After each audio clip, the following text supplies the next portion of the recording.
If you're having trouble receiving login codes from DoorDash, follow these steps to quickly resolve the issue. Step 1. Check your phone number. Ensure that the phone number linked to your DoorDash account is correct. Go to your account settings and verify that the number is accurate and formatted correctly. Step 2. Resend the code. If you haven't received the login code, try resending it. Click on the resend code option on the login screen to generate a new code. Step 3. Check your signal. Make sure your phone has a good signal. If you're in an area with poor reception, try moving to a different location or switching to Wi-Fi if possible. Step 4. Look in spam or blocked messages. Sometimes, messages can get filtered into spam or blocked lists.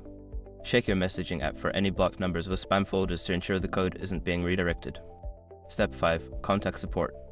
If you still can't receive the code after trying the above steps, reach out to DoorDash support. They can help troubleshoot the issue and ensure your account is secure. By following these steps, you should be able to receive your login codes without any further issues. If problems persist, don't hesitate to seek assistance from customer support.